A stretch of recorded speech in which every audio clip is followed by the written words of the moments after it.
2001 brought us a live action Harry Potter, Michael Myers in Ogle form, and one of the best antagonists to ever grace the silver screen per the Academy Awards. Denzel Washington.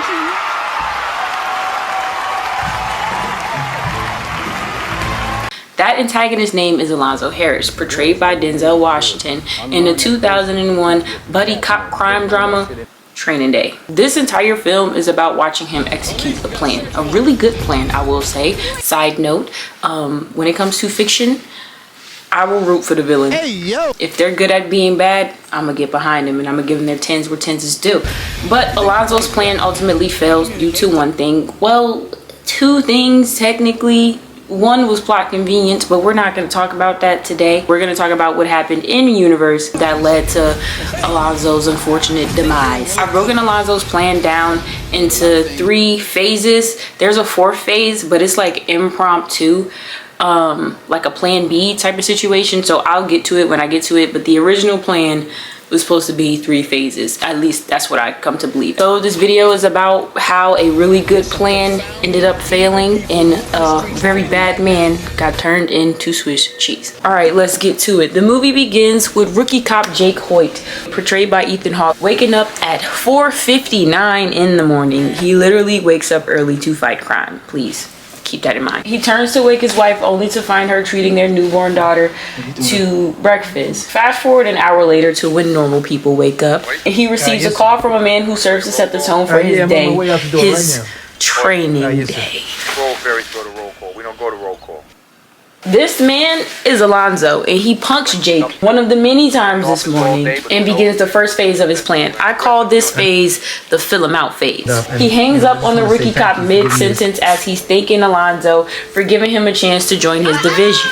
This makes him nervous, which he expresses to his wife. Yeah, it's the first day of football tryouts. I mean, I wish it was tomorrow already so I know whether I made a squad. The two meet face to face at a diner around 10, and Alonzo continues with the punking. I mean, intimidation. He's trying to get a feel for Jake as a man and as an officer. He wants to figure out what Jake has to lose, what Jake has to gain, where his morals lie, and so on, because all of these things pertain to how successful he will be in executing his plan. Alonzo finds out what kind of cop Jake is after telling Jake to entertain him with his best story, since Jake can't shut up while he's reading his newspaper. Alonzo gets excited when Jake mentions his training officer was a woman named Debbie.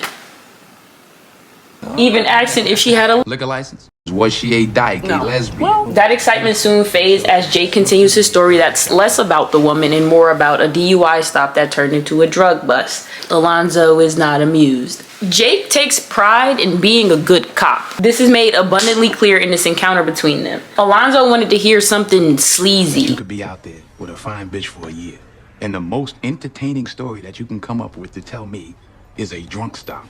Something that'll let him know that Jake isn't as clean as he's presenting himself to be. When he's let down, he retorts back to intimidation, making Jake take the bill that he initially offered to pay. They leave the diner and hop into the detective's black Cadillac fresh from Los Santos Customs. While cruising, Alonzo continues to feel him out, uncovering Jake's true motives behind joining his team. Jake then says the magic words that leads to one of the most popular movie moments in black cinema.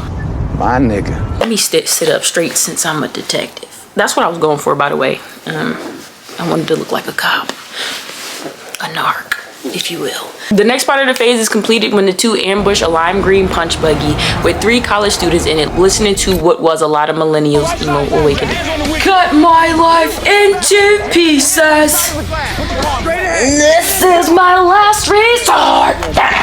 Suffocation. Here's where Jake gets a feel for Alonzo as an officer of the law. He is extremely pugnacious in his interaction with these students. He confiscates that he and Jake watched them purchase just a few moments before, and when back in the car he tells Jake to examine the drugs, making the whole encounter seem like a learning moment for the rookie cop. But like everything we'll witness in this movie, it's all part of the plan. The last part of phase 1 is getting the into Jake's system, which is achieved through the most extreme display of peer pressure. Now that Jake is high off his Alonzo decides to reveal what he smoked earlier. PCP. This is what Hector gave Smokey to have him tweaking in that pigeon coop. In real life, is synonymous with human mutilation. Look it up. Jake freaks out, rightfully, and Alonzo just straight up gaslights him. You're an adult, man. Shit, nobody told you to smoke that. They make a pit stop to get intoxicated with this silver fox, Roger. Now, this scene isn't significant to the plan per se. It's more so to inform the audience of Alonzo's current dilemma and introduce a character that will play a huge part in resolving said dilemma. Roger also tells Jake a joke about a snail that serves to foreshadow the climax of the movie. I'm embarrassed to admit that Training Day is one of my favorite movies, but I failed to understand the significance of this joke until I watched this movie for the umpteenth time to write this script. Like, while writing it, I was like, oh, brilliant, brilliant, brilliant, brilliant. On their way to begin the second phase of the evil plan, Jake shows Alonzo why he became a cop. He hops out the caddy to stop a young girl from being assaulted by two unhoused men. I'm gonna fuck you too. What did you say? As Alonzo watches from afar, Jake is overpowered by the two at first, but gains the upper hand over the assailants. After both are in cuffs, Alonzo finally inserts himself into the confrontation, and he engages with them in a similar way that he engaged with the college students before. However, with these men, he's condescending as he taunts them with jail time. Got room for you at the booty house. You ever been to the booty house? Jake stands behind him, watching Alonzo in disgust almost. To Jake, Alonzo uses his authority for his own benefit and not to the benefit of the people that they are supposed to serve and protect. Alonzo doesn't care about justice. Alonzo only cares about Alonzo. He lets the girl go after telling her to let her gang-affiliated cousins handle her attackers, steals their money, breaks their pipes, leaving them with nothing but an impending death. Jake begins to leave shortly after, but stops when he sees the young girl's wallet on the floor. That girl's 14. He says to the two men, hoping that they be ashamed of themselves, but they're not. Once he returns to the car, Alonzo can sense that Jake is displeased with how he handled the situation. They get into a heated disagreement about justice before the detective manipulates Jake by telling him that this is our narcotics unit. They move differently and he needs to get with the program. Jake stays silent but is still visibly upset, and Alonzo eases the tension in the car by complimenting Jake on his bravery and police work. After cracking open some beers, phase 2 commences. This phase is called the setup. It begins with them using the money they stole from the addicts to buy their own from a crippled Snoop Dogg. You're a hater. You're a hater. Smell like bacon in this motherfucker. Snoop Dogg tries his best to roll away from Jake to escape. Snoop Dogg tries his best to roll away from Jake to escape being arrested. He enters a Korean beauty supply store and swallows 7 small bags of Jake doesn't find this out until Alonzo sticks a pin down the man's throat, making him vomit the drugs. Using this and the fact that Snoop's character is a felon in possession of a weapon, Alonzo blackmails him into giving up the name of his connect, Sandman. Alonzo makes a call to someone within the bureau to find out where Sandman lives, and they make their way over there. Sandman is locked up, so when they arrive to his house, the only 2 people there are his sister, I presume, and his son. Now, I won't say that Macy Gray was high as a kite during the filming of this scene, but I will say she was high as a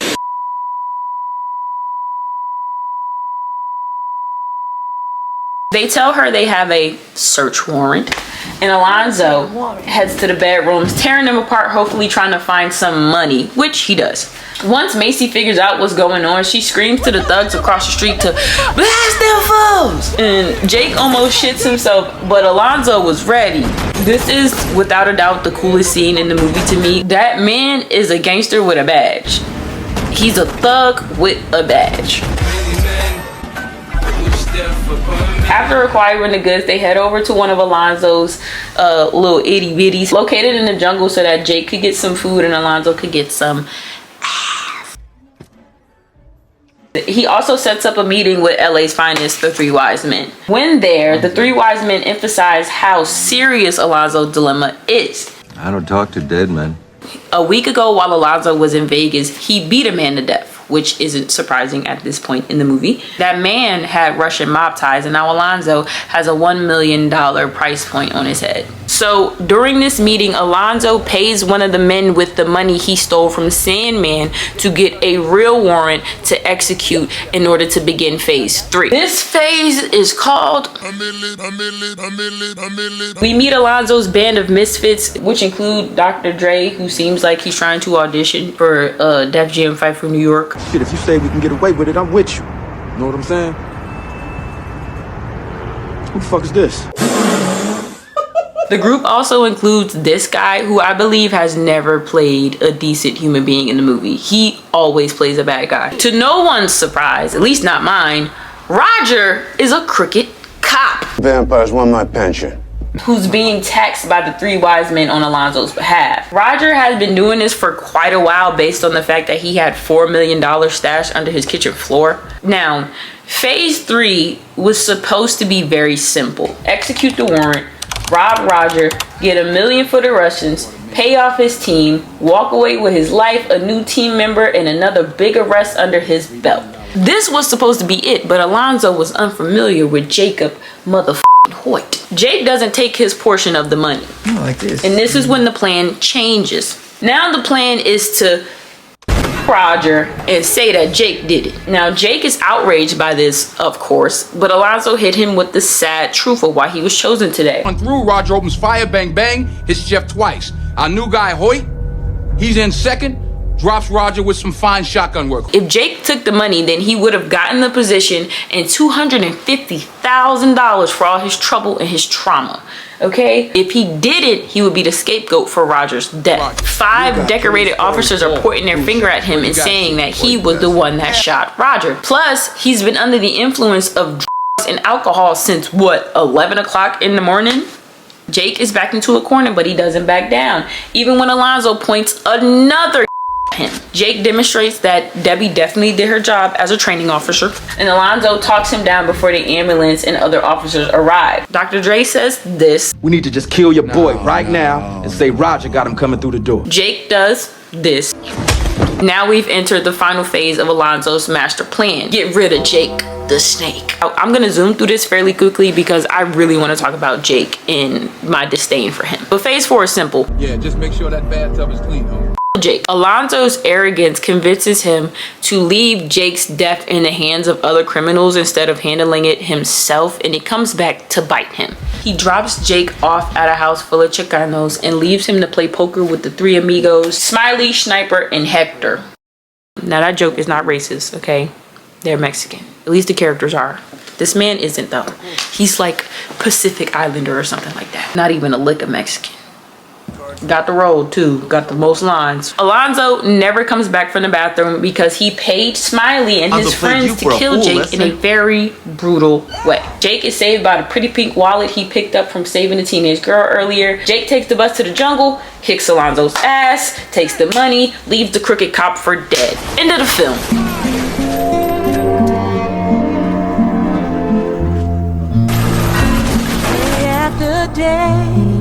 Okay.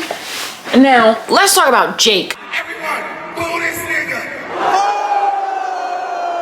Now, Jake is, of course, the reason why Alonzo's plan ultimately fails. But I want to examine what about Jake caused the failure. Some would say that Jake's just a good cop, and I can agree with that to an extent. However, that's not it. Jake is naive, ambitious, and dumb. Nothing he does in the last hour of this film is gonna truly benefit him within this universe if we're being realistic. It was truly foolish of him to think that Alonzo was just gonna let him go home to his wife and child after he put a shot in that man's face. Deserved, but still, that moment is a moment that he should have realized he is in grave danger beyond blackmail and coercion. He's ambitious because at no point in the film does he express that he needs to become a detective. He just wants to. Hey, Sister Simon. Apartment's wide open. Get my own division someday. You should see those guys' houses. Probably to take better care of his wife and child. But you know what could have helped you take better care of them? $250,000. Buy your wife a minivan with that, put the kids through college. Give me that bag. You know. The only checks I cash say LAPD on them, right? He turns it down, showing that he's ambitious, but he's not desperate. He believes that taking down this bad guy is going to help him become a detective, but in reality it's going to do reality within this movie's universe. In reality, it's going to do more harm than good, but he can't see that because he's naive. It is implied that Jake will take the $1 million and turn it into someone as evidence for Alonzo's crimes. But throughout this movie, Alonzo has introduced Jake to a wide array of criminals and crooked cops. All of them know about Alonzo's dilemma. If Smiley knew about what happened to Roger, then every crooked cop in Los Angeles knew about what happened to Roger. They know that Alonzo got the $1 million, but he still ended up. Who was he with all day? Jake and Hoyt. Alonzo clearly has more connections, ties, and allies than Jake, and intentionally introduced Jake to every single one of them, making sure they knew his whole name and that he was a rookie cop. Any crooked cop could easily find out where Jake lives, pop up on him, and either play good cop, pretend they're there to help, get close with Jake until he shows them the money, take the money for themselves, and then blame everything on Jake the way Alonzo was about to do. Or play bad cop by pulling up on Jake, forcing him at point to show them where the money is, making him and his wife past tense, and then leaving their precious little baby girl as an orphan for 2 detectives to find when they knock on Jake's door to ask him why Alonzo Harris, a highly decorated officer, was found with 52 bullets in his body the day after he was rolling with you. And after performing his autopsy and seeing that he had PCP in his system, and then looking at his file, which would now include him killing Roger the day before his own death, anybody with some sense could put 2 and 2 together and find that something is shady here. He's f***ed either way. And let's not forget, the streets is talking, been talking the whole movie. Been chatting it up. Smiley and his homeboys will find out, or could, I'm not gonna say will. Smiley and his homeboys can find out where Jake lived and pull up on him. Jake screamed about his wife and child to get out of that tub. I have a little girl! Not wanting to uphold the law, go retrieve the $1 million and turn it in as evidence to prove that he's a good cop. That's not what he cried about. And even then, Smiley didn't care. You under arrest, bitch, for being a hood up cop. For dogging me in the mouth in my own path. You got the right to be bitch slapped. Smiley did not care about that man having a wife, a child, or being a police officer before he was about to blow that man's brains down the drain. Bars. He didn't care. The only thing that saved Jake was that pink wallet after Smiley allowed him to explain why he had the pink wallet of his teenage cousin in his back pocket in the first place. If he didn't give that man a chance to explain, Jake would be... he would be dead. Smiley never cared. Smiley never cared, and with Alonzo out the way, you don't think Smiley would go find Jake and get that $1 million that he knows Jake must have stolen from him because Alonzo still turned up? Like, come on now. Come on now. You may think I'm being pessimistic, but I'm not. I'm being realistic within the movie's universe. Training Day spends almost all of its runtime showing us, the audience, that there's a lot of bad people in Los Angeles, especially within the police department, of which Jake is a nobody. Nobody cares about Jake. Roger knew him more as a football player than as a cop. Jake doesn't know anybody in the force but Deborah, okay? Other officers we're introduced to in the film are colleagues of Alonzo, and I doubt any of them are going to look out for Jake if he comes into the bureau with a bag full of cash saying that Alonzo stole it. And if the cop that he turns the money into isn't crooked, it still wouldn't benefit Jake at all because now he's a narc, which is ironic. Once word gets out that he ruined a really great plan that got a well-known, respected, and decorated officer killed, he's gonna have to pack it up and head to Arizona or Utah or something, but he's not becoming a cop anywhere else in the state of California. That's done. It's over. Yes, what Alonzo was doing was morally wrong. I'm not going to argue with you. But if Jake truly wanted to become a detective and rid the streets of crime and do some good, he would have realized that he has to do more than joining Alonzo's narcotics team. He has to collect evidence on everyone, not just Alonzo, and build a real case against them. He would most likely have to get in contact with a different agency like the FBI to have said people prosecuted because, like I said, the corruption runs deep. Within the film's universe, Jake he ruins any chance he has of making any real change in terms of justice because he's a dumb, naive rookie cop. And this is a mistake that led to Alonzo's demise. I believe Alonzo picked a rookie cop on purpose because he's arrogant. He went for Jake, or went for just a rookie cop in general, because he probably felt like it would be easier for him to coerce